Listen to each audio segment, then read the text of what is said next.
네, 안녕하십니까. 주도우입니다. 자, 이번 시간에는 어플리케이션 설계 및 개발의 11번째 시간이죠. 침법 테마 세 번째 시간으로서 10진수를 16진수로 변환하는 알고리즘에 대해서 공부를 하고요. 또 수업 뒷부분에 페리티 체크까지 알아보는 시간 만들어 보겠습니다. 자, 역시나 여러분들이 열심히 여기까지 달려오셨는데 벌써 이제 중반을 넘어가고 있습니다. 자, 오늘 수업하는 내용 어떻게 보면 좀 어렵게 느껴질 수 있겠지만 역시나 정확한 개념을 잡고 시작을 하신다면 아주 재밌게 진행될 수 있는 그런 부분이라고 볼 수가 있겠습니다. 진법 테마에서는 우리가 숫자 노름을 하고 있습니다. 자, 숫자 하면 숫자에 좀 약한 분들이 많으실 것 같아요. 하지만 자신감을 가지고 열심히 따라오는 게 더 중요하다고 말씀을 드리죠. 자, 지난 시간에 우리는 10진수와 2진수와의 관계를 공부를 했었고요. 그리고 바로 지난 시간에 우리는 8진수와 그리고 10진수와의 관계를 공부를 했습니다. 자, 이번 시간에 10진수와 16진수와의 관계에서는 10진수를 16진수로 바꾸는 과정에 대해서 우리가 공부를 하게 될 건데, 자, 10진수를 16진수로 바꾸는 또 새로운 뭔가를 공부한다는 생각이 아니라 지난 시간에 배웠던 10진수를 2진수로 바꾸는 거, 그리고 8진수를 2진수로 바꾸는 원리랑 거의 똑같다. 하지만 몇 가지 16진수의 특징을 파악해낸다. 이것만 생각하신다면 이번 시간도 거의 지난 시간 공부했던 내용을 복습한다라고 생각을 하시면 돼요. 자, 그러면 지난 시간에 했던 것을 복습하는 의미에서 우리 10진수를 2진수로 바꾸는 거를 원리를 한번 설명을 해보도록 하죠. 자, 10진수 10이라는 숫자를 우리가 2진수로 바꿀 때 우리는 어떤 일을 했었냐면 2로 나누었죠. 10진수를 2진수로 바꾸려면 2로 나눠주면 돼요. 그래서 이렇게 2, 5, 10 해서 발생되는 나머지가 0이고요. 그리고 또 한 번 2로 나눠서 2, 2, 4 해서 발생되는 나머지가 1이 되겠고요. 자, 또 한 번 2로 나눠서 2, 1은 2 해서 나머지가 0이 되겠죠. 언제까지? 몫이 0이 될 때까지. 그래서 또 한 번 2로 나눠서 2, 0은 0 해서 나머지 1. 자, 이렇게 해서 몫이 0이 될 때까지 나누어 주게 되면 발생한 나머지를 우리가 거꾸로 읽으면 10진수를 2진수로 바꾸게 된다. 자, 결론은 10진수 10이라는 숫자를 2진수로 바꾸게 되면 1010이 된다. 이렇게 우리가 지난 시간에 배웠고요. 그럼 지난 시간에 배웠던 것은 8진수를 2진수로 바꾸는 거, 또 10진수를 2진수로 바꾸는 거 배웠었죠.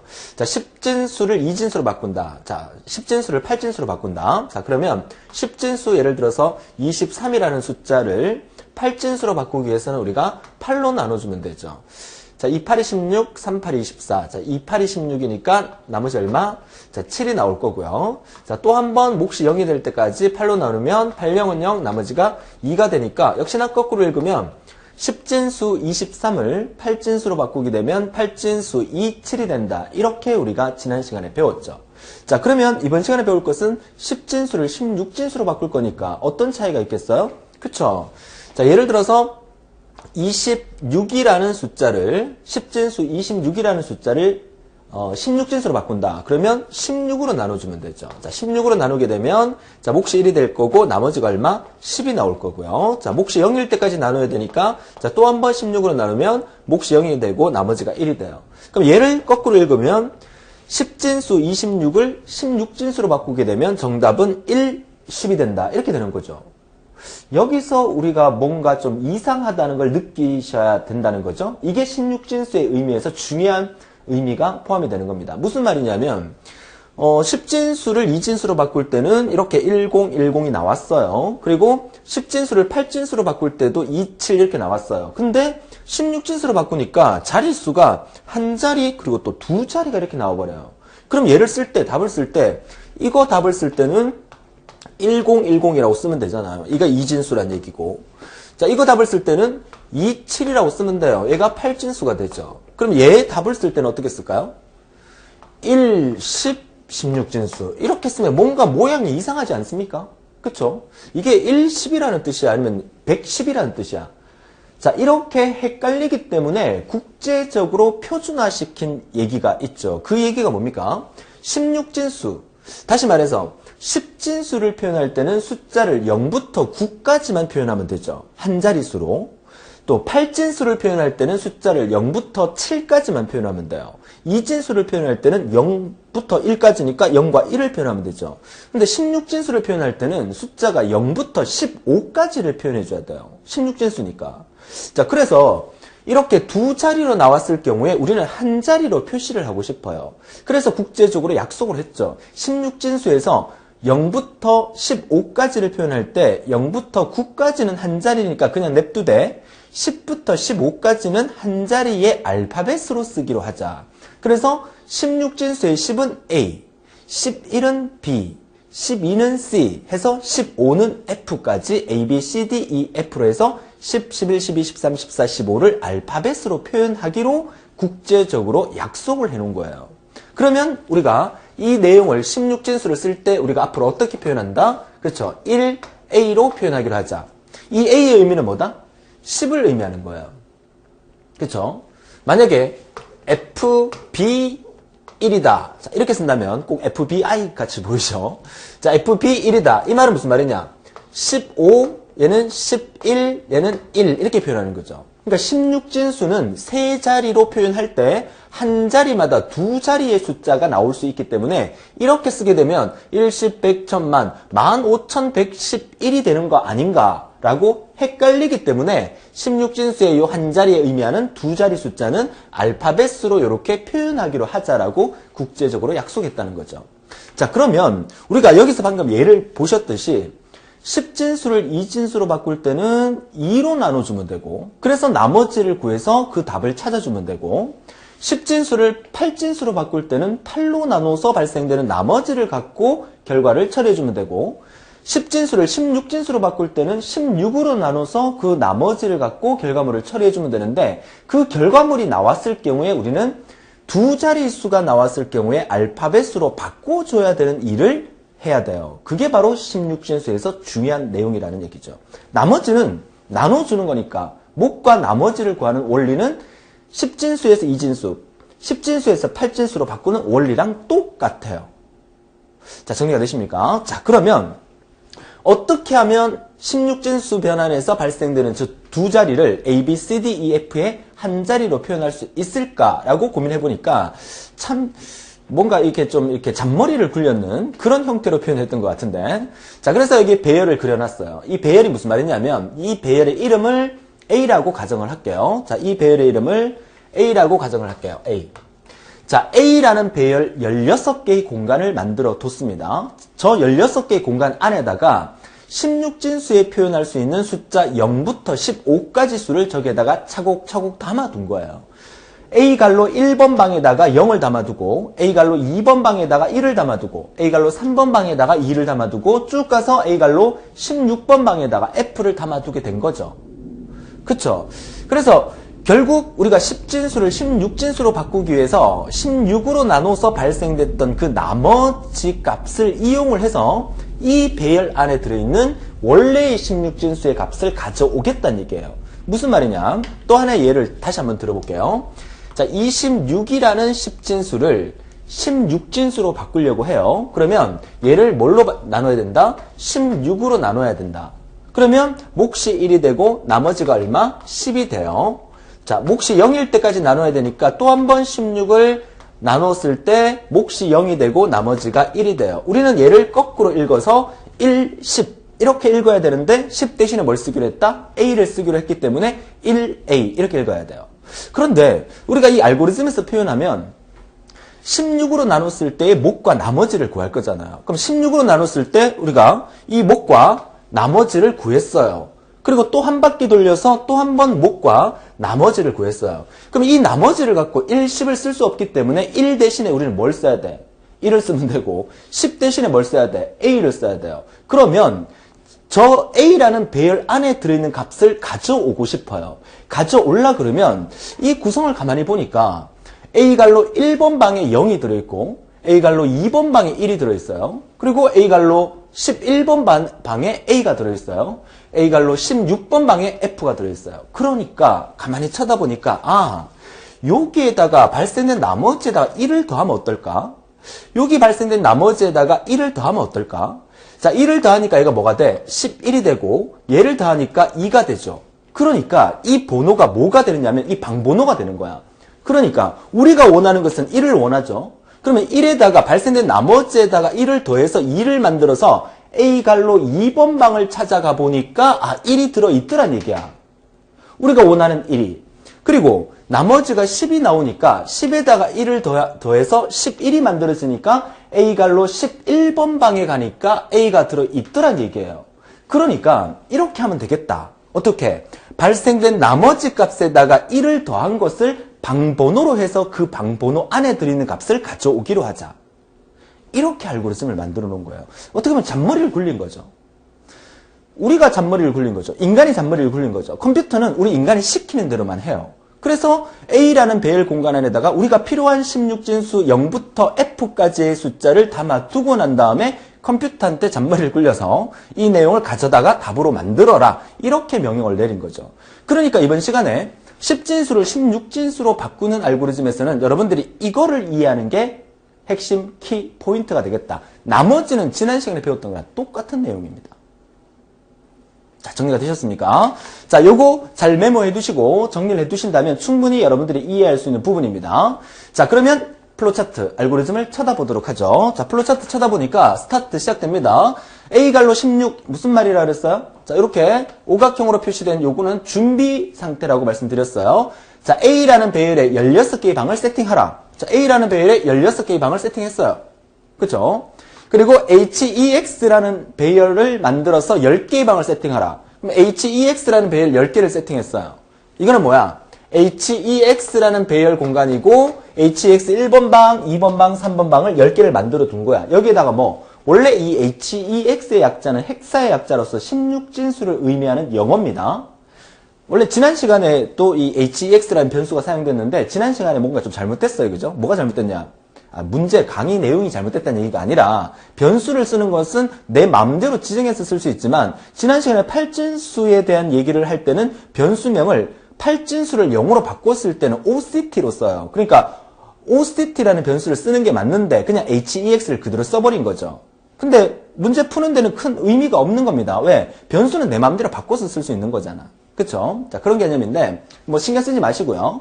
자, HEX라는 방 안에다가 이렇게 우리가 원하는 값을 만들어 두겠다. 결론은 우리는 이런 말을 만들어야 돼요. 이런 과정을. 어떻게? 26이라는 10진수를 입력받았으면 16진수로 변환했을 때의 정답은 1A가 되는 거죠. 그러면 여기에 첫 번째 발생되는 나머지가 1이 아니라 10이 발생되니까 10이라는 값 대신에 11번 방에 있는 A를 갖고 와서 여기에다가 A를 담아두라는 얘기죠. 그쵸? 그리고 발생되는 두 번째 나머지는 1이죠. 근데 1을 넣는 거는 맞지만 1 플러스 1에서 A갈로 2번 방에 있는 요 1을 가져와서 여기에다 넣어라 이 말이죠. 그러면 우리가 원하는 답은 10진수 26을 16진수로 바꿨을 때 정답이 A1이 아니라 1A잖아요. 그럼 우리가 또 어떻게 해야 돼? 그쵸? 출력할 때 거꾸로 출력하면 1A라는 값을 얻을 수 있다. 이 개념이죠. 그럼 이 알고리즘에서도 당연히 거꾸로 출력하는 부분이 존재해야 되겠죠. 자, 이제 이 문제 다 해결이 다 됐어요. 끝났어요. 이제 식은 죽 먹기죠. 자, 그러면 지난 시간에 배웠던 거 복습하는 의미에서 진행을 합니다. 자, A 16개의 방 세팅해놓고 HEX 10개의 방 세팅해놓고 SH 초기치는 모르겠어요. 그리고 임의 숫자 DEC를 입력받습니다. DEC가 그 10진수를 의미하는 약자니까 뭐 26을 입력받았다고 가정할게요. 자, 26을 입력받아서 우리는 일단 뭘 해야 돼요? 16으로 나눠야 되기 때문에 목과 나머지를 구해야 돼요. 그쵸? 자, 26을 입력받아서 DEC 나누기 16하면 몫을 구할 수 있습니다. 인트를 취하면 몫을 구하고 그 다음에 나머지를 구할 때는 입력받은 26에다가 빼기 방금 구했던 목 곱하기 나누는 수 16을 곱해주면 나머지를 구할 수 있다. 자, 이 목과 나머지 구하는 부분은 이제 마르고 닳도록 했기 때문에 철철철 나오죠. 그쵸? 제가 그랬잖아요. 지난 2강, 3강부터 시작해서 목과 나머지 구하는 부분은 외워도 된다 라고 말씀을 드렸죠. 그러니까 목과 나머지는 계속해서 나오게 돼요. 목과 나머지 구하는 방법은 반드시 여러분 머릿속에 외우고 있으셔도 됩니다. 그 규칙을 따라서. 그쵸? 자, 목과 나머지를 구했어요. 목과 나머지를 구했어요. 그럼 이 발생된 이 나머지 있죠? 이 나머지를 어디에다가? 여기에다가 넣어야 되죠. 이 나머지를 여기다 넣는 과정에서 이렇게 발생된 10이라는 나머지를 그대로 HEX 1번 방에 넣으면 안 되죠. A라는 값을 넣어야 되죠. 그래서 HEX 갈로 S방에다가 뭔가를 넣어라 이 말인데 SH 초기치는 뭐부터 시작해야 돼? 이 HX의 1번 방에다가 넣어야 되기 때문에 지금 S의 변화값은 한 번도 보이지 않았어요. 그러니까 처음에 hx 갈로 1번 방에다가 뭔가를 넣어야 되기 때문에 sh 기치는 1로 와야 되겠죠. 당연히. 그쵸? 자, 그러면 hx 1번 방에다가 a 갈로 뭔가를 넣으란 얘기죠. 그러면 a 갈로 뭔가를 넣어야 돼. 얘가 a 갈로에 대한 배열이잖아. 그러면 첫 번째 나머지가 10이 나왔어요. 그러면 10번 방, a 갈로 10번 방을 넣게 되면 9가 들어가 버려요. 우리는 어떻게 해야 된다? a 갈로 11번 방에 있는 a를 가져야 되기 때문에 아까 설명드렸듯이 이렇게 플러스 1의 과정을 만들어줘야 돼요. 정리되십니까? 그러니까 어떻게? 방금 구했던 나머지 값에다가 얼마? 1을 더한 값을 이 a 배열의 첨자 변수로 쓰게 되면 a 갈로 11번 방에 있는 a를 가져다가 hx 1번 방에 넣을 수 있다.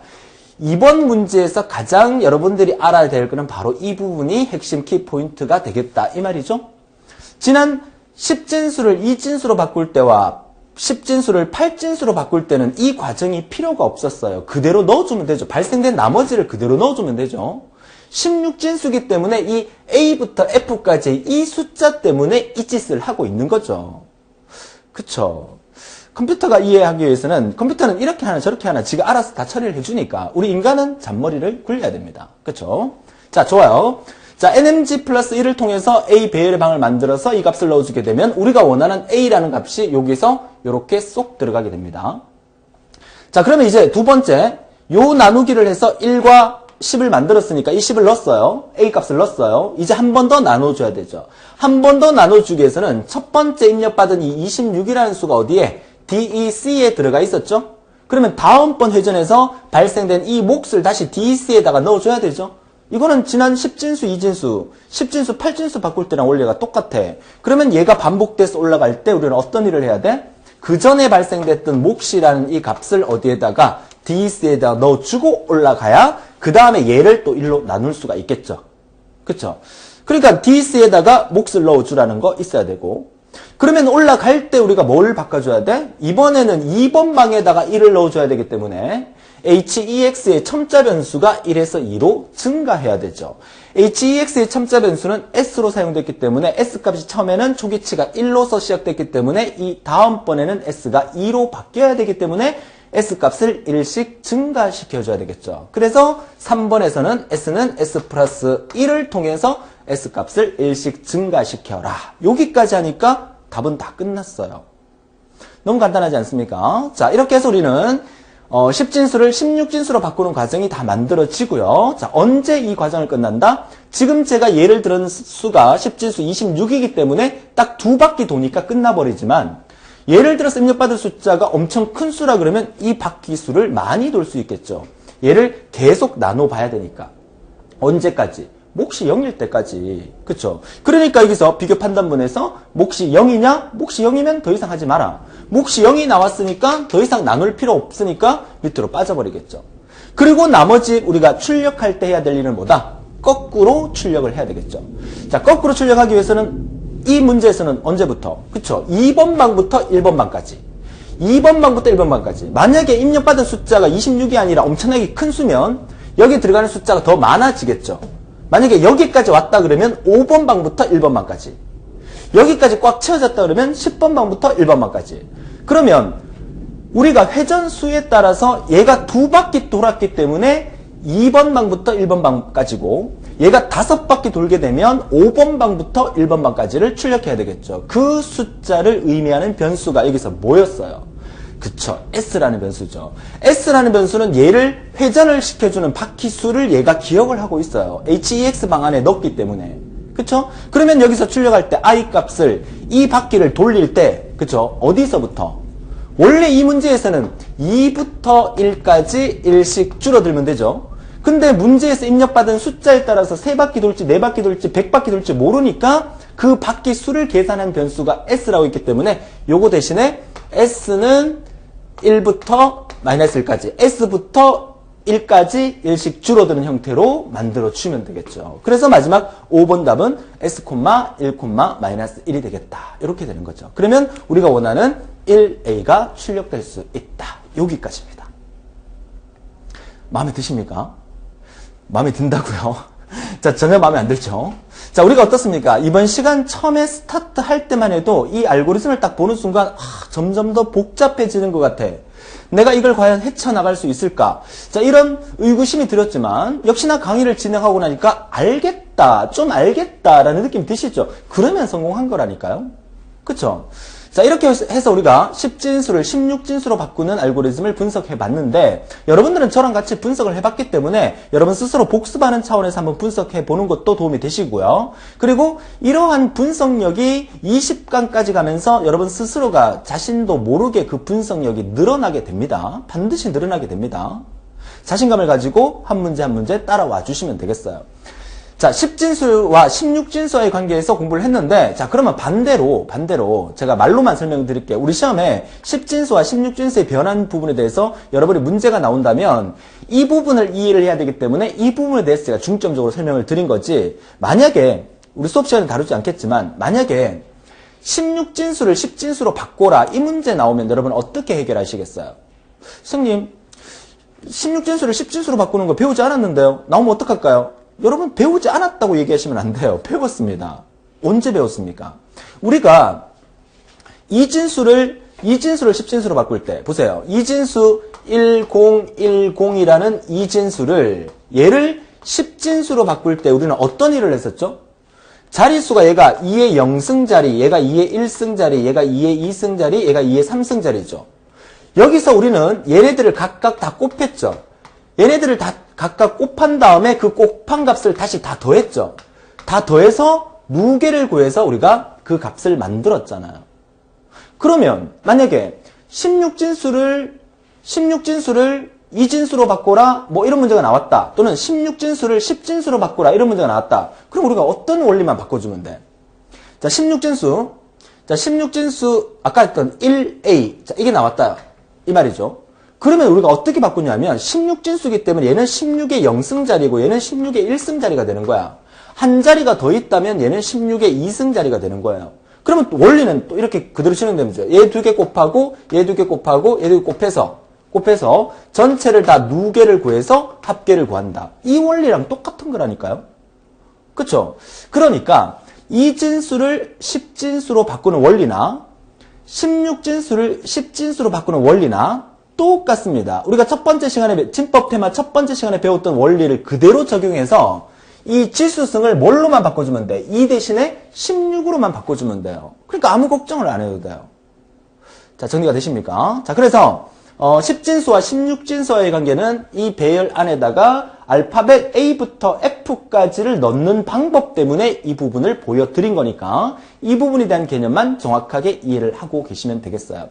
우리 정보처리 기사와 정보처리 산업기사에서 진법 변환 문제가 그렇게 많이 나오고 있지는 않아요. 제 예상에서는 방금 보여드렸던 이 개념이 중요하기 때문에 16진수에서는 A부터 F까지를 넣는 방법 때문에 시험에 한번 나올 가망성은 있고, 지난 시간에 배웠던 8진수와 2진수와의 관계도 중요하기 때문에 세 자리씩 끊어서 만들어야 되는 그 부분을 알고 있어야만 풀 수 있기 때문에 그 부분이 응용돼서 나올 수가 있고, 또 16진수와 2진수와의 관계가 문제가 나온다면 지난 시간에 8진수와 2진수의 관계는 3비트였죠. 3자리씩 끊었잖아. 그러면 16진수와 2진수의 관계는 4자리씩 끊어주면 돼요. 8진수 27을 2진수로 바꾸라 그러면 얘 3개 내려서 4, 2, 1. 그러니까 2의 0승자리, 2의 1승자리, 2의 2승자리 이렇게 했었죠. 그럼 만약에 얘가 16진수라면 다리 4개 내려서 8, 4, 2, 1 만들어주면 돼. 지난 시간에 8진수, 2진수 바꿀 때 3바퀴 돌렸잖아. 3비트였기 때문에. 3바퀴 돌리고 내려오고 또 올라가서 3바퀴 돌리고 내려왔잖아요. 그러면 16진수는 뭐야? 8, 4, 2, 1이니까 4바퀴 돌리고 내려오고 또 4바퀴 돌려서 내려오면 지난 시간에 배웠던 거랑 똑같은 의미가 되는 거예요. 자, 그러면 여러분 시험에서 이 진법에 관련된 문제가 정보처리 기사와 산업기사에 나온다면 다음 슬라이드에서 보게 될 페리티 체크, 그리고 다음 시간에 공부하게 될 그레이 코드 또는 뭐 보수 뭐 이런 부분들이 여러분 시험에 나오게 될 겁니다. 그레이 코드나 보수 문제는 여러분 기사 산업기사에서 과거 기출문제 여러 번 출제가 됐었어요. 다음 시간에 공부하게 될 그레이 코드나 이 부분은 진짜로 시험에 나올 수 있는 부분이기 때문에 그 부분을 완벽하게 이해하기 위해서는 지금 진법 테마의 오늘이 세 번째 강의잖아요. 자, 세 번째 강의가 기초가 되어야만 그 부분을 좀 더 쉽게 이해할 수 있기 때문에 이 진법 테마의 기초 부분을 오늘까지 설명을 해드리고 있는 거예요. 그쵸? 자, 그러면 여러분 시험에 나오는 본격적인 얘기를 해보도록 하죠. 진법 테마에서. 자, 진법 테마에서 나온다면 페리티 체크 나올 가망성 있습니다. 페리티 체크.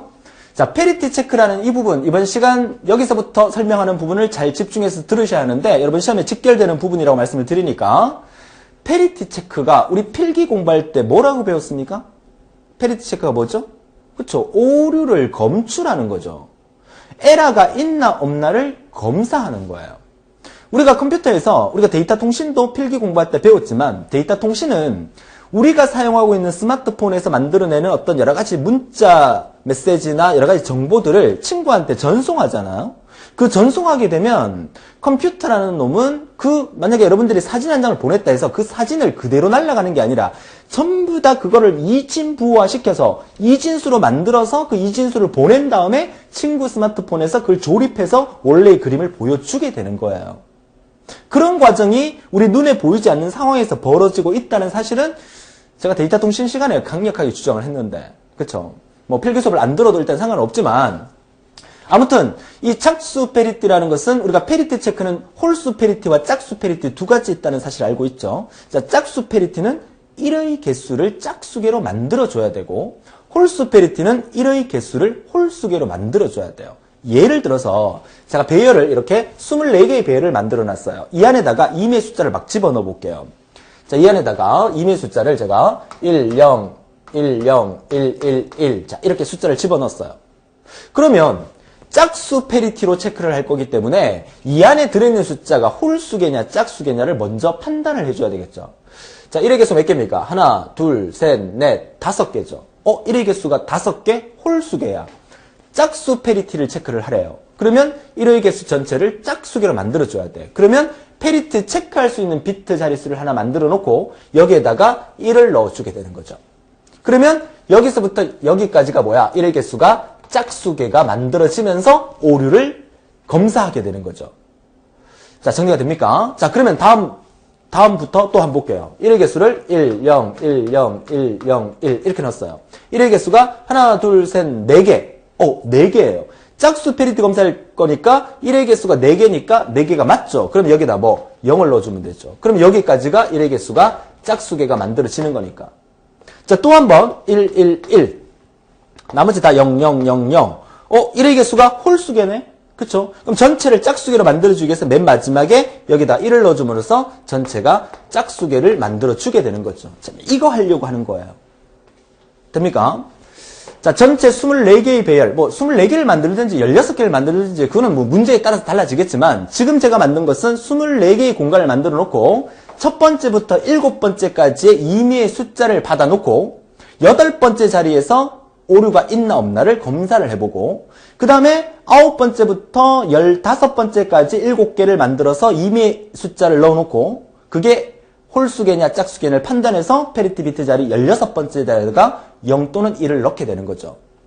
자, 정리가 됩니까? 자, 지금 우리가 공부하고 있는 것은 짝수 페리티 체크인데 만약에 홀수 페리티 체크가 시험 문제 나온다 하더라도 그러면 홀수 페리티로 체크하겠다. 그럼 전체 개수가 홀수개 만들어야 되니까 이 문제에서는 얘 대신에 뭐 들어가면 돼? 0 들어가면 되고 얘 대신에 1 들어가면 되고 얘 대신에 0 들어가면 되는 거예요. 그쵸? 그거만 살짝 바뀌는 거니까 큰 의미는 없어요. 지금은 짝수 페리티 체크를 갖고 설명을 드리고 있는 겁니다. 자, 그러면 이 플로 차트를 딱 들여다보는 순간 또 머리가 터질 것 같아요. 뭐가 이렇게 많고 복잡합니까? 라고 얘기를 하는데 과연 이게 복잡한 걸까? 지금 여러분들이 쳐다보면 그쵸? 자, 수업을 듣기 위해서 나는 오늘 페리티 체크에 대한 공부만 좀 해보려고 해요. 그럼 강의를 막 클릭해갖고 이게 플레이를 막 감겠죠, 그죠? 감다가 이 부분을 딱 클릭하는 순간 와, 이거 머리 아플 것 같아. 나 안 해. 다른 강의 들을래. 이러고 다른 강의 가시는 분 또 계실 수도 있겠어요. 설명을 듣기 전에는 이거 어떻게 해결해야 될까 항상 고민을 합니다. 설명을 듣고 나면 이렇게 되는 거네. 이런 느낌이 오실 거예요. 자, 이번 수업 끝날 때쯤 내가 그런 느낌이 오는지 한번 체크를 한번 해봅시다. 그죠? 자, 이론적인 설명을 드렸어요. 우리는 1번 방부터 7번 방까지 임의의 숫자를 일면 받고 여기에 있는 1의 개수가 홀수개냐 짝수개냐를 먼저 판단을 하고, 여기에는 1의 개수가 홀수개, 짝수 페리트를 할 거니까 홀수개면 8번째 자리에다가 1을 넣어줌으로써 전체 1부터 8번째 자리까지의 개수를 짝수개로 만들어주는 거고, 그리고 한 바퀴 더 돌아서 9번 방부터 15번 방까지에다가 임의의 숫자를 넣어둔 것을 1의 개수가 몇 개인지를 헤아려 보는 거죠. 헤아려 봤을 때 1의 개수가 짝수개다. 그러면 마지막 16번째 자리에다가 0을 넣어주면 되는 거고, 이 과정을 얼마? 3번 반복해주면 되는 거예요. 그쵸? 그러면 이 과정을 3번 반복할 때 우리는 어떤 일이 벌어지냐면 1번 방부터 7번 방까지 7바퀴를 돌면서 1의 개수가 몇 개인지를 체크를 해야 돼요. 자, 1의 개수가 몇 개인지를 체크할 때 어떻게 체크하면 되겠죠? 1의 개수가 몇 개인지를 체크하는 방법은 이렇게 하면 되죠. 그냥 마름모 하나 딱 그려놓고, 그쵸? 이 배열 이름이 만약에 A라면 A갈로 1번 방에 있는 게 1이냐? 라고 물었을 때 1이면 yes. yes로 가서 뭐 하면 돼? 카운트 하면 돼요. CNT는 CNT 플러스 1 또는 C는 C 플러스 1 이런 식으로 써서 한 개씩 한 개씩 숫자를 증가시켜주면 돼. 그렇지 않으면 NO 하고 통과해버리면 되니까. 그걸 제가 뭐라고 얘기하냐면 발을 정자를 그리는 거야. 발을 정자. 자, 발을 정자 그리는 얘기를 좀 해보죠. 만약에 자, 이런 얘기 카운트 하는 겁니다. 자, 뭐 소개팅을 나갔어요. 그 소개팅을 나가갖고 이런 경우 있나 모르겠지만 제가 또 소개팅을 딱 나갔어요. 그러면 상대방이 한 20명이 쫙 줄 서서 저랑 면접을 보는 거야. 그러면 제가 괜찮다, 마음에 든다, 오케이, 마음에 안 든다, 노 이렇게 판단을 한다고 생각을 해볼게요. 제가 무슨 뭐 바람둥이 같다 그죠? 그죠? 판단한다고 생각해 볼게요. 뭐 여러분의 입장에서 생각을 해보세요. 그러면 여기다가 상대가 괜찮냐, 오케이냐라고 물었을 때 yes. 그리고 이쪽은 no라고 가정을 할게요. 그쵸? 그리고 난 다음에 여기에다가 뭘 쓰냐면 발을 정자를 그리는 거야. 그러니까 첫 번째 상대를 만났어? 오케이야. 그럼 발을 정자 하나. 이렇게 발을 정자 하나. 그리고 두 번째 상대를 만났어. 노야. 통과. 세 번째를 만났어. 오케이야. 그럼 발을 정자 또 하나 더. 네 번째를 만났어. 통과. 예스. 발을 정자. 이렇게 그리는 거죠. 이거를 우리는 여기서 알고리즘에서 어떻게 표현하면 돼? yes일 경우에, okay일 경우에 숫자를 한 개 증가시키죠. 이걸 우리는 cnt라는 변수를 쓴다면 cnt는 cnt 플러스 1 이렇게 쓰면 어떻게 될까요? cnt 값이 1, 2, 3, 4 증가하겠죠. 상대가 okay면 cnt 증가시켜라. 상대가 오케이 아니면 이거 안 하고 통과해버리니까 cnt 값 증가 안 하겠죠. 이 cnt는 cnt 플러스 1은 카운트하는 거기 때문에 저는 다른 말로 발을 정자 그리자 이렇게 얘기를 하는 거예요. 그쵸? 이거 왜 설명합니까? 이 부분 때문에 여기에 이미 숫자 7개의 1과 0을 입력해 놓고 난 다음에 여기 A갈로 1번 방에 있는 게 1이냐? 그럼 발을 정자 하나 그리고 1이 아니야? 그럼 통과. 또 1이냐? 발을 정자 하나 그리고 그럼 카운트를 하겠다는 얘기죠. 1의 개수를. 1번부터 7번 방까지 넘어오면서 1의 개수를 카운트 시킨 다음에 그렇게 카운트 했는 그 1의 개수가 홀수냐 짝수냐를 판단해 주죠. 홀수냐 짝수냐를 판단해서 만약에 홀수면 8번째 자리에다가 1을 넣어주고 짝수면 8번째 자리에다가 0을 넣어주면 되는 거예요. 그 과정이 여기서 끝나는 거예요. 그죠? 자, 시작할게요. 자, ASCII라는 그 배열 변수에다가 24개의 방을 세팅하라. 24개의 방을 세팅했어요. 아까 제가 예를 들 때 이 배열 이름을 A라고 예를 들었는데 이 배열 이름을 ASCII라고 하자. 이렇게 돼 있네요. ASCII. 자, ASCII 24개의 방을 세팅해놓고 CNT의 주기치를 0으로 잡아놓고 이 큰 순환 구조 박스 얘를 몇 번 반복합니까? 24번 반복하라는 얘기죠. K라는 변수를 이용해서 K값 1부터 24까지 증가하면서 이 네모 박스 안에 모든 내용을 24바퀴 돌리라는 얘기예요. 이 24바퀴 다 돌리라는 얘기예요. 그쵸? 자, 첫 번째 내려왔습니다. 판단문이 하나 서죠. 자, MOD라는 걸 이용해서 MOD는 나머지를 구하는 함수야. 그 나머지를 뭘로 구해갖고 그 나머지가 0이냐라고 물었어요. 나머지가 0이냐? 자, 지금까지 제가 이렇게 설명했던 것 중에서 나머지가 0일 경우가 어떤 경우를 발생하는 거죠? 어떤 경우를 발생하는 걸까요? 자, 이 경우는 자, 뒤에 설명드릴게요. 자, 이거부터 먼저 답을 설명하면 의미가 없으니까 왜 여기서 왼쪽과 오른쪽으로 나눠버리는가? 자, 이제 여러분 머릿속에 지금 궁금한 상태에서 보셔야 됩니다. 그러면 일단 뭐 좋은 것부터 먼저 할까요? yes부터 먼저 할까요? no부터 먼저 할까요? 자, no부터 먼저 해볼게요. 자, no로 넘어갔을 때 여기서 나머지를 구해서 그 나머지가 0이 아닐 때 이쪽으로 왔어요. 이쪽에 오니까 입력하는 상자가 나오네요. 아스키 값을 입력하래요. 여기 이게 전부 다 아스키잖아. A라는 배열이잖아. 이 배열 안에다가 뭔가를 넣으란 얘기잖아. 이거 입력하란 얘기예요. 그죠? 아, 여기서 입력하라는, 뭘 입력해? 임의 숫자 1010111 이런 숫자를 여기다 입력하라는 얘기예요. 그럼 입력한다는 얘기는 이쪽에 와서 이거 몇 바퀴 돌리라는 얘기야. 우리가 8번째에 체크할 거니까 1번부터 7번까지니까 이거 7바퀴 돌려서 7번의 숫자를 입력을 받아서 그 7개의 숫자를 다 검사해보라는 얘기야. 1인지 아닌지를. 1이 몇 개인지를. 그러니까 지금 와보니까 첫 번째 숫자 입력받고 돌아가서 두 번째 숫자 입력받고 돌아가서 세 번째 숫자 입력받아서 여기에 있는 이 숫자들이 1의 개수가 몇 개인지를 평가하는 거야. 이게 상대가 마음에 들면 카운트하고 발을 정자 그리고 상대가 마음에 들지 않으면 발을 정자 그리지 말라는 얘기를 여기서 하고 있는 거예요. 자, 보세요. 자, 아스키 방 안에 임의 숫자 하나를 가져와요. 가져와서 그 아스키 갈로 K 값 처음에 1부터 시작을 하죠. 아스키 갈로 1번 방에 있는 게 1이냐 물어주죠. 아스키 갈로 1번 방에 있는 게 1이냐 물어주죠. 됩니까? 1이죠. 지금 제가 예를 들어놓은 건 첫 번째 1이야. 1이면 어떻게 하라? 센트는 센트 플러스 1 하라. 1이면 카운트 하나 하라. 여기서 지금 발을 쩍쩍 그리고 있는 거야. 이 과정 7번만 돌려볼게요. 여기서 첫 번째 1이었으니까 이쪽으로 내려오겠죠. 센트 값 하나 증가하겠죠. 발을 쩍쩍 하나 그렸어요. 자, 그리고 이렇게 내려와서 여기서 다시 이렇게 돌아서 올라가는 거예요. 그쵸? 1부터 24까지 이거 전체를 24바퀴 돌려야 되니까. 자, 이렇게 해서 다시 돌아서 올려가서 이쪽으로 다시 넘어옵니다. 자, 두 번째 값을 입력받아요. 두 번째 값 얘 입력받았어요. 입력받고 난 다음에 두 번째 방, 아스키 갈로 2번 방에 있는 게 1이냐 물었으니까 얘 현재 1 아니죠? 아니니까 그냥 통과. 그리고 다시 올라가요. 그럼 세 번째 방에 있는 거 1이냐? 1이죠? 그럼 1, 발을 정자, 센티는 센티 플러스 1에서 센티 값을 하나 증가시켜요. 그럼 센티가 현재 2개까지 됐죠?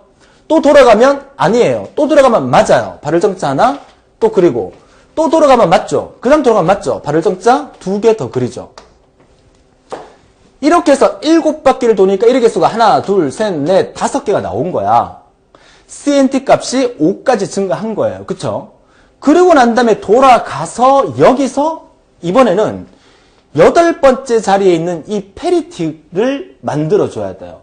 그럼 여기서 분기를 해야 돼요. 분기를 해서 이쪽으로 넘어오게 되면 이쪽으로 넘어와서 또 나머지를 검사를 하는데 여기서 가만보니까 MOD2라고 돼 있어요. MOD2라고 돼 있다는 것은 2로 나눠보란 얘기예요. 우리가 MOD 함수를 앞에서 배울 때 MOD 갈로 10,2 이렇게 적으면 10을 2로 나눴을 때 나머지를 구하란 말이에요. 근데 이 말 대신에 제가 앞에 설명드렸지만 이렇게 쓸 수도 있어요. 10 MOD2 이렇게 쓸 수도 있어요. 지금 카메라에 지금 잘려서 왼쪽이 안 보일 수 있는데 이거는 말로서 설명하니까 이해를 해주세요. 자, 10 나누기 2를 했을 때 나머지를 구하라를 이렇게 쓸 수도 있지만 10을 2로 나눴을 때 나머지를 구하라 이렇게 쓸 수도 있어요. 이 방법이나 이 방법이나 똑같은 말입니다. 자, 그러면 여기 넘어오니까 동그라미 2번 답이 뭔지는 모르겠지만 동그라미 2번에 있는 거를 2로 나눴을 때 그 나머지가 0이냐라고 묻는 거예요. 그러면 여러분들이 그 어떤 수를 2로 나눴을 때 나머지가 0일 경우와 1일 경우는 어떤 차이가 있어요? 우리 2강인가 3강에서 배웠어요. 예를 들어서 어떤 숫자가 3이라는 숫자를 2로 나눴어요. 2는 2, 나머지 얼마? 1. 나머지가 1이 나왔죠. 근데 어떤 숫자 4라는 숫자를 2로 나눴어요. 2, 2, 4, 나머지 얼마? 0이 나왔죠. 이거는 뭔 차이를 얘기하는 거예요? 그 어떤 수라도 2로 나눴을 때 나머지가 0이 되면 그 숫자는 짝수가 되는 거고 그 어떤 수라도 2로 나눴을 때 나머지가 1이 되면 그 숫자는 홀수가 되는 거예요. 그럼 여기서 그 어떤 숫자를 2로 나눴을 때 나머지가 0이냐 이 말은 이쪽은 짝수를 의미하는 거고 이쪽은 홀수를 의미하는 거예요. 그렇다는 얘기는 우리가 짝수와 홀수를 판단할 때는 여기 7개의 방 안에 들어있는 이 숫자가 짝수일 경우에는 지금 짝수 페리티를 하니까 여기다 0을 넣으란 얘기고 여기 7개의 숫자의 개수가 7개 방 안에 들어있는 1의 개수가 홀수개일 경우에는 짝수 페리티로 체크해야 되니까 여기다 1을 넣어야 돼요. 그러니까 짝수일 경우에는 이 아스키 방에다가 뭘 넣어야 돼? 0을 넣어야 돼요. 그쵸? 홀수일 경우에는 짝수개로 만들어야 되기 때문에 1을 넣어야 돼요. 그러니까 3번 답이 1이 되고 4번 답이 0이 되는 이유가 그 어떤 수, 동그라미 2번이 뭔지 모르겠지만 그 어떤 수를 2로 나눴을 때 나머지가 0이라는 얘기는 짝수를 의미하는 거기 때문에 여기 있는 이 숫자의 모든 1의 개수가 짝수일 경우에는 마지막 8번째 요 자리에다가 0을 넣어주면 되고, 여기 있는 1의 개수가 홀수일 경우에는 짝수로 만들어야 되니까 마지막 8번째 이 자리에다가 1을 넣어주라 이 얘기죠. 아하, 여기서 우리가 해야 될 일이 뭐야? 7개의 방 안에 들어있는 1의 개수를 체크해서 그 1의 개수가 홀수개냐 짝수개냐를 판단해서 8번째 자리에다가 0 또는 1을 넣어주는 과정을 하고 있죠. 그러면 우리가 여기 있는 이 숫자의 개수, 여기 있는 이 1의 개수를 우리가 앞에서 어디서 계산했어요? 어디서 계산했죠? 여기서 발을 정자 그렸잖아요. 그쵸?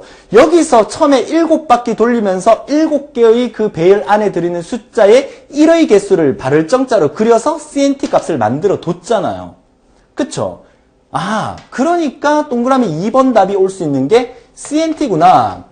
여기서 7바퀴를 돌려서 CNT 값의 발을 정자를 만든 다음에 이쪽으로 넘어가서 그 CNT 값을 2로 나눴을 때의 짝수면 8번째 방에다가 0을 넣고, 그렇지 않으면 8번째 방에다가 1을 넣어라, 여기에다가.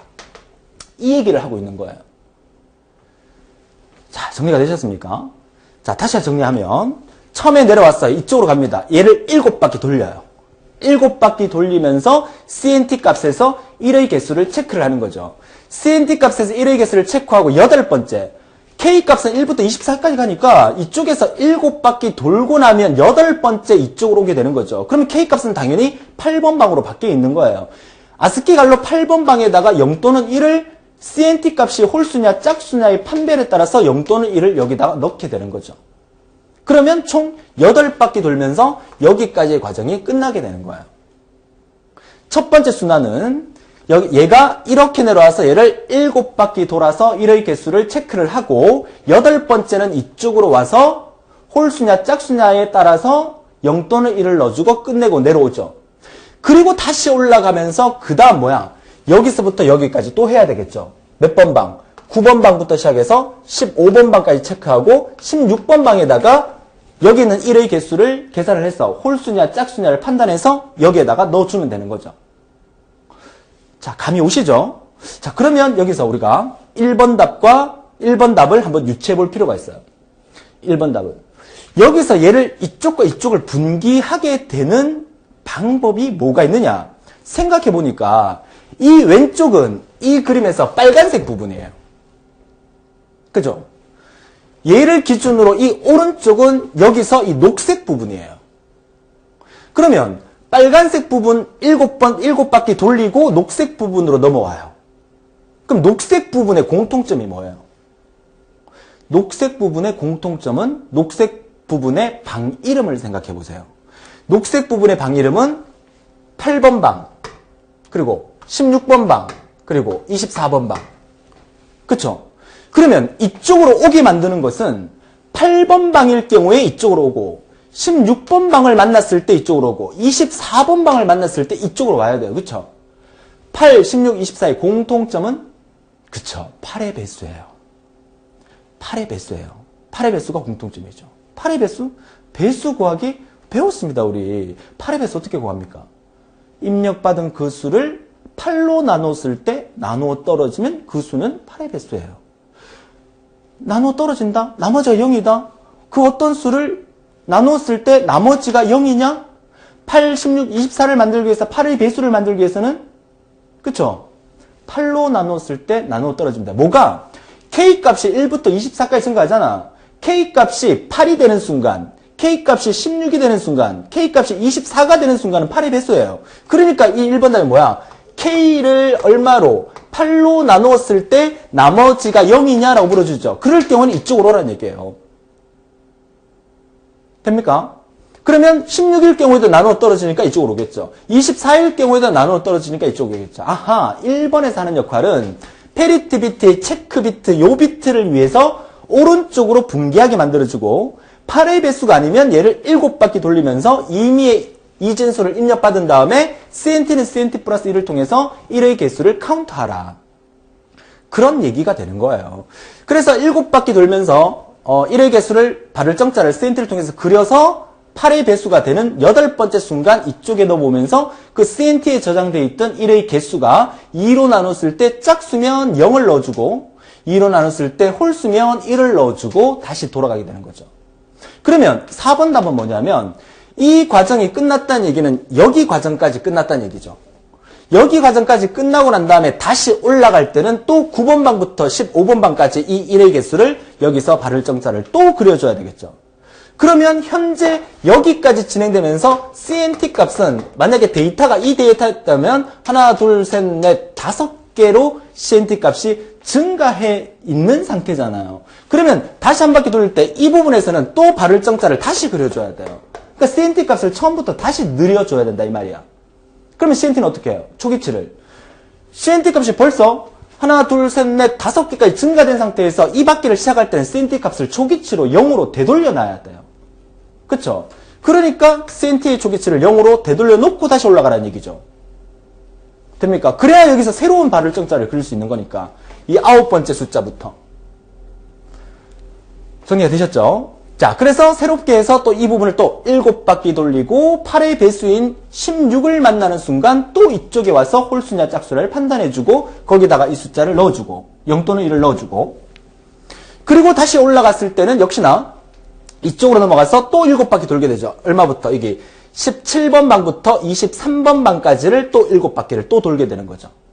그래서 발을 정자를 또 그려주고 그 발을 정자가 그려진 CNT를 2로 나눴을 때 홀수냐 짝수냐를 판단해서 0 또는 1을 넣어주고 이렇게 해서 총 24바퀴를 돌면 마지막 24번째에다가 0 또는 1을 넣게 되면 더 이상 할 필요 없이 끝내주면 되죠. 그쵸? 근데 밑에는 또 뭐야? 위에 어렵게 이해를 했는데 밑에는 또 뭐야? 이 알고리즘을 그린 사람이 누군지 모르겠지만 제가 그렸다고도 할 수 있겠지만 참 의심이 많은 사람이에요. 컴퓨터에서는 항상 의심을 해야 돼요. 진짜 오류가 생기면 안 되거든요. 내가 정말 너 사랑해 하면서 문자 메시지를 사랑해라고 보냈는데 도착할 때 실용해 이렇게 도착해봐요.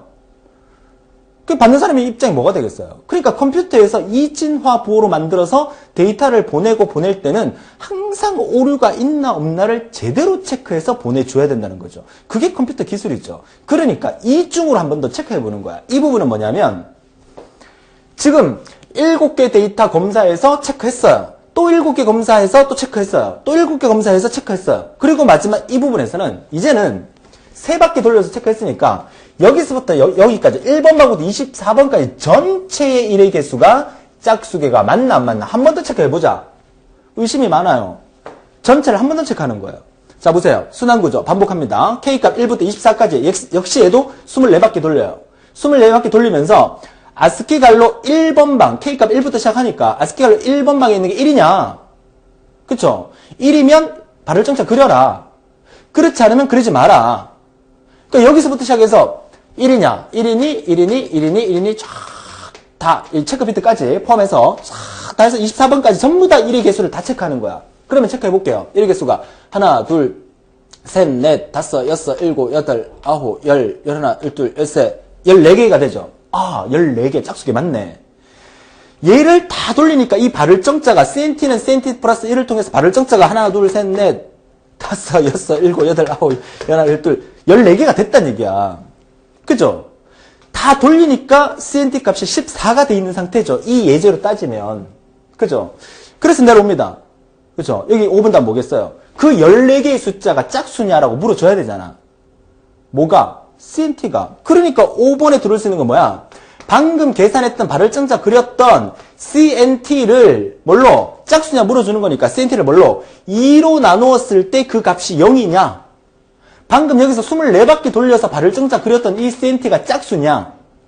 그 CNT를 2로 나눴을 때 그 나머지가 0이냐? 짝수냐? 라고 물어주죠. 짝수면 그래 확실했어. 짝수면 yes, 에러 없음. 짝수기 다 맞음.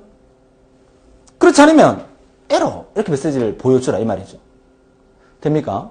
한 번 더 전체의 1의 개수가 짝수개가 제대로 맞는지를 한 번 더 테스트하는 거죠. 의심이 아주 많아요. 그죠? 자, 정리가 되셨습니까? 자, 어때요? 재밌지 않습니까? 재밌어야 됩니다. 자, 재밌다고 느끼셔야 됩니다. 자, 우리가 이 짝수 페리티 알고리즘을 처음 역시나 시작할 때 들여다봤을 때 진짜 진짜 복잡해 보였는데 이제 이해가 됐습니다. 그러면 기분이 좋은 겁니다. 자, 메모를 상당히 많이 했는데 여러분들 따라오면서 메모를 했을 거라고 봅니다. 메모를 한번 싹 다 지워보시고 여러분 스스로가 한 번 더 분석하신다면 페리트 체크에 관련된 문제가 나왔을 때 여러분들 그 원리를 충분히 쉽게 이해할 수 있을 거라고 믿습니다. 그쵸? 자, 좋아요. 자, 짝수 페리티라는 얘기 있고요. 홀수 페리티로 하라 그러면 여기 있는 이 부분만 살짝 바꿔주면 되니까 큰 어려움 없으니까 짝수 페리티 하나만이라도 집중해서 알아두는 것도 나쁘지 않은 방법이다 라고 말씀을 드리고요. 자, 그래서 이제 우리가 진법 테마 세 번째 시간을 이번 시간에 마치면서 다음 시간에 진법 테마 네 번째 시간에서 BCD 코드와 그레이 코드에 대한 얘기를 하는데 이 그레이 코드가 정보처리 기사에서 2번이나 출제됐기 때문에 상당히 빈출되는 부분이라고 볼 수가 있겠어요. 본격적으로 시험에 나오는 부분에 대한 얘기가 다음 12강에서 해드리게 될 겁니다. 미리 한번 복습하는 의미에서 한번 봐보시는 것도 도움이 되실 거고요. 저랑 같이 다음 시간을 통해서 한번 분석하는 것도 훨씬 더 도움이 되실 거예요. 자, 어떻습니까? 기분 좋습니까? 항상 한 강 끝날 때마다 다음 강의가 기대되는 그런 강의로 진행하도록 하고요. 여러분들도 항상 피할 수 없으면 즐겨라. 그쵸? 재밌게 따라와 줄 수 있었으면 좋겠고요. 긍정적인 마인드를 가지시고요. 다음 시간에도 우리 긍정적인 마인드로 뵙겠습니다. 수고하셨습니다.